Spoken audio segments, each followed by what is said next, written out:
বাড়ি থেকে বেরিয়ে বাজার যাওয়ার নাম করে নিখোঁজ বছর 15-র এক কিশোর। ছেলের অপেক্ষায় বসে রয়েছেন মা। ছেলে নিখোঁজ, মায়ের মন বেদনায় হতাশায় হাহাকার হয়ে গেছে। ময়নাগুড়ি ব্লকের চূড়াভান্ডার কার্জির বাড়ি এলাকার ঘটনা। পরিবার সূত্রে জানা যায়, রবিবার সন্ধেবেলা ঝাঝাঙ্গি বাজার যাবে বলে বেরিয়েছিল বছর 15-র বা পাড়ায়। তারপর রাত অনেকটা হয়ে গেলেও বাড়ি ফেরেনি সে। এরপর পরিবারের লোকজন, আত্মীয় স্বজন, বন্ধু বান্ধব বিভিন্ন জায়গায় খোঁজাখুঁজি শুরু করে, কিন্তু কোথাও খোঁজ না পেয়ে ময়নাগুড়ি থানায় একটি নিখোঁজ সংক্রান্ত অভিযোগ দায়ের করে।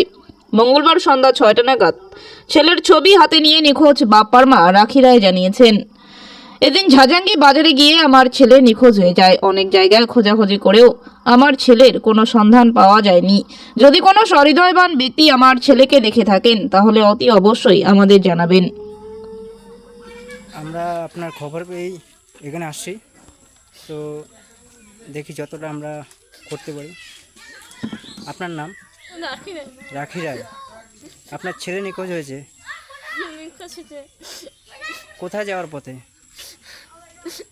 আরে ভালো করে কর একটা সাংবাদিকের সঙ্গে ঝাঁঝাঙ্গি থেকে। ঝাঁঝাঙ্গি থেকে। আত্মীয় স্বজনের বাড়ি খোঁজ করেছেন কি? হ্যাঁ, সব থেকে খুঁজে শেষ। খোঁজাখুঁজি শেষ, তারপরও পাননি কোনো? পাই নাই। থানাতে একটা ডায়েরি লিখেছি। তাহলে ডায়েরি করেছেন? হুম। রিসিভ কপি দিয়েছে কি? হ্যাঁ, দিছে।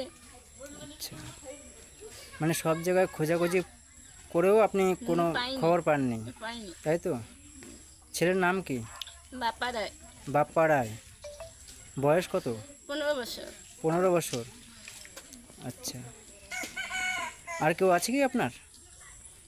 আমি আছি, আর কে আমার আছে? ছেলে আছে, আমার গার্জিয়ান আছে। আপনার কয় ছেলে? এক ছেলে। এক ছেলে, মানে যিনি নিখোঁজ হয়েছে উনি? হুম। আর কেউ নেই? হুম। আচ্ছা, তার মানে এক ছেলে। মেয়েটি আছে কি আপনার? মেয়ে থাকে মেয়ে দাদু বাড়িতে থাকে। দাদু বাড়িতে থাকে? দাদু বাড়িতে আচ্ছা, মানে এখানে ছেলেকে নিয়ে থাকে? হ্যাঁ, এখানে নিয়ে থাকি। আচ্ছা, আপনার নাম কি বললেন? রাখি নাই। রাখি রায়। আপনার বাড়ি কোথায়? বাড়ি বাপের বর্তমান বাড়ি। এখানে আর জায়গার নামটা? এই জায়গার নাম কি? গ্রাম চূড়াভান্ডার, চূড়াভান্ডার। জেলা জলপাইগুড়ি, থানা ময়নাগুড়ি।